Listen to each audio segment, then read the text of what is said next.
Greetings, my people. It's Mr. PDT yet again on another episode of the Enlightenment series. So, Paul Enenche, the retired doctor who abandoned his so-called academic profession to become a healing doctor in this religion called Christianity.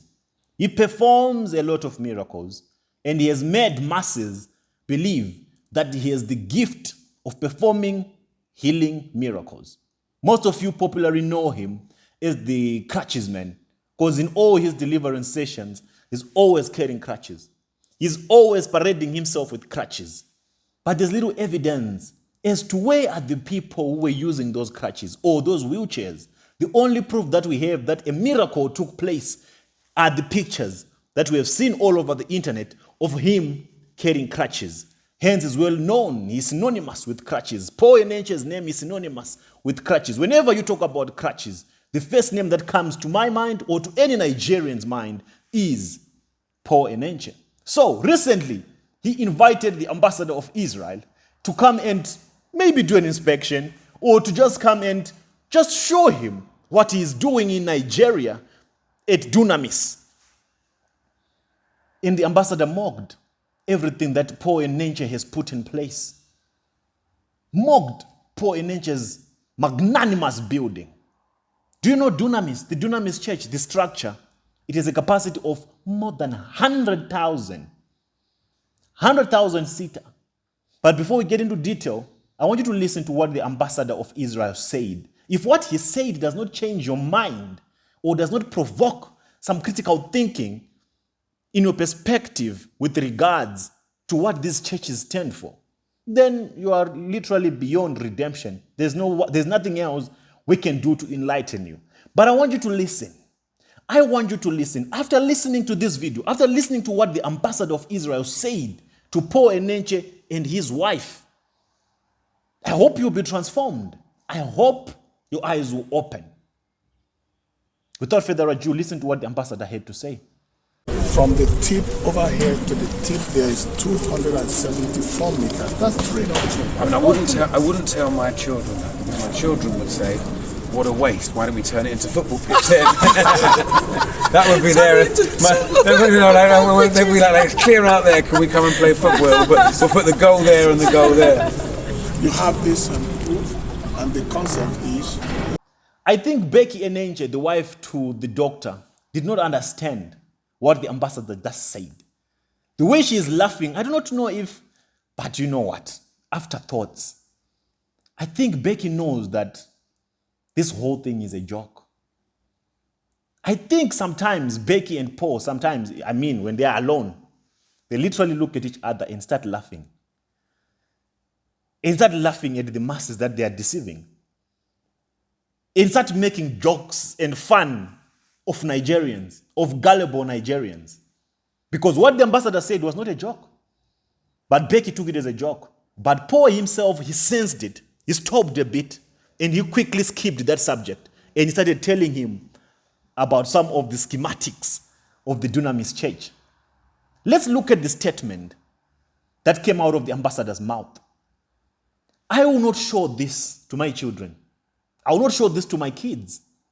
Because my kids will say, what a waste. What a waste. Why did they not build a football pitch instead of a religious shrine? Instead of this massive structure that is meant to invite or to bring unemployed youth, sick people, and those ones that have problems, that need practical solutions.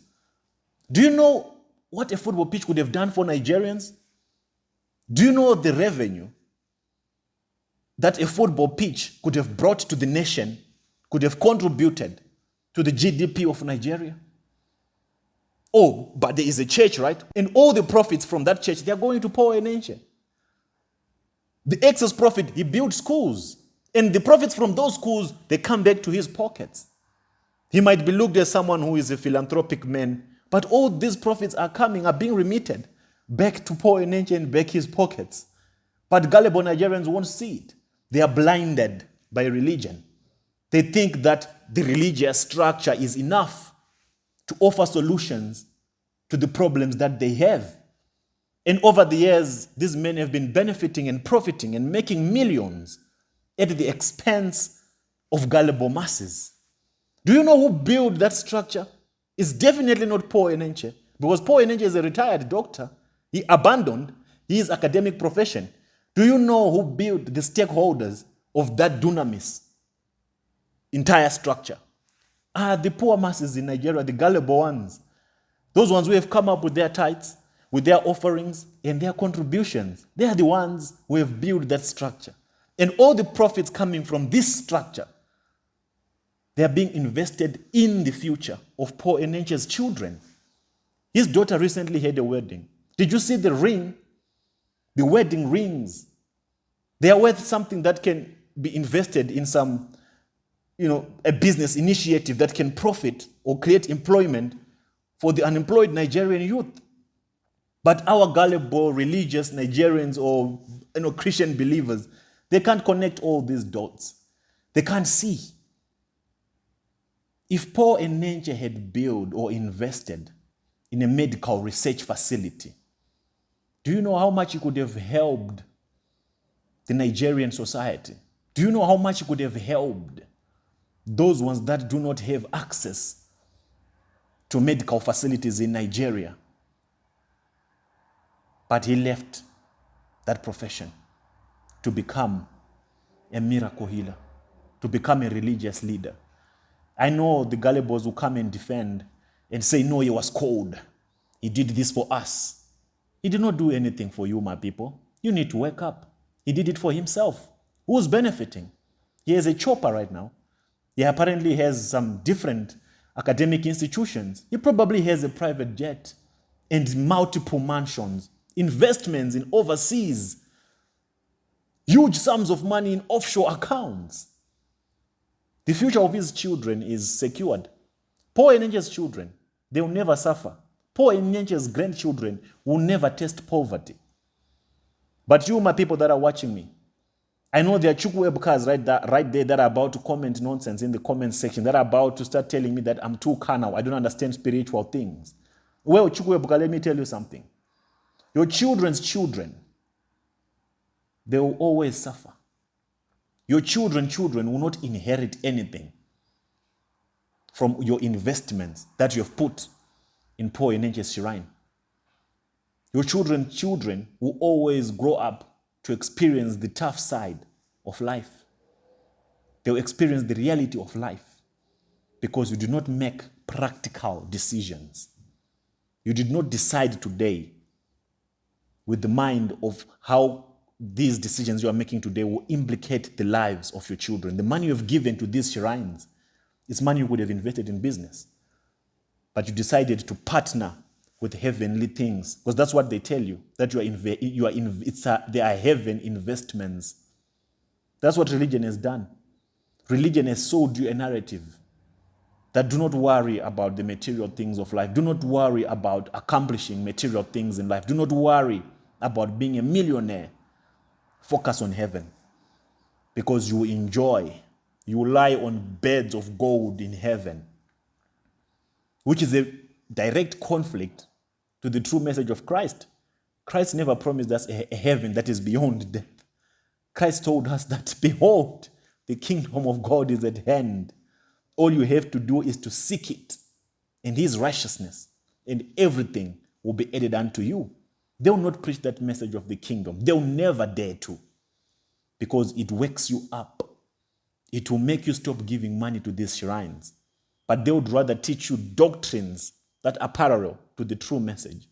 You know, the greatest weapon in the devil's hands is not a bad message. It's not anything that is so bad to hear from these preachers. The most dangerous weapon that is in the devil's hand is a good message. A good message that is parallel to the true message. The devil miscommunicates the true message of Christ. And when you focus on the miscommunicated message, then you're bound to fail. That's why you have been practicing and praying and receiving and nothing is changing in your life.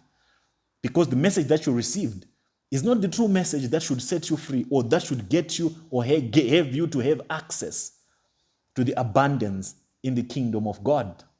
So be very careful, my people. Do not be addicted to these good preachers who preach about things that are soothing to your ears, that are sweet to your ears, but not the true gospel of Christ. The devil was there when the Bible was written. The devil knows everything about the Bible. All he has to do is to misinterpret it.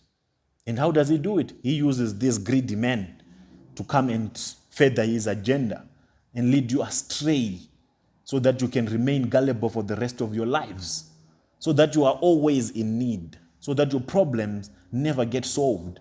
Had you accepted the true message of Christ, had you been living within the parameters of the true gospel of Christ, 90% of your problems could have been resolved a long time ago. But because you do not want to hear the truth for yourself, you do not want to know the truth for yourself, you'd rather go to these shrines and listen to what these men have to say. And most of these things that these men say are pure lies. I hope you wake up, Chuku Ebuka. I hope you wake up, my African people. I hope you smell the coffee. I hope this comes, right in your faces. I think we should get to a point whereby we start to reevaluate our priorities. We don't need churches. In Nigeria alone, every street has a church. Every corner has a church.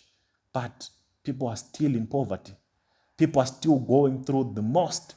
If there's a prayerful nation under the sun, it's Nigeria. If there's a country that has many churches under the sun, it's Nigeria. But look at the problems that we are facing in Nigeria.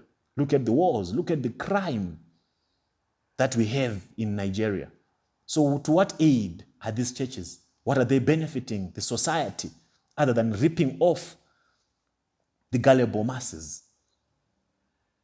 Churches are the worst investment in any country, in any African country. We do not need religion anymore. We do not need religion. What a waste. But if you go and show Chuku Ebuka the structure of Dunamis, Chuku Ebuka will celebrate, oh, God has been good. God is doing good in the life of Papa. But the ambassador of Israel said, I can't show this to my kids. They will say, what a waste. Is Dunamis a waste? Are all these state-of-the-art, structures in Nigeria called churches a waste? Are they bringing any positive contribution to the society? Chuku Ebuka, this is my question for you. Are they a waste or are they bringing a positive contribution? I still believe they are a waste. So till I meet you again on the next episode of the Enlightenment series, it's Mr. PDT. I'm out.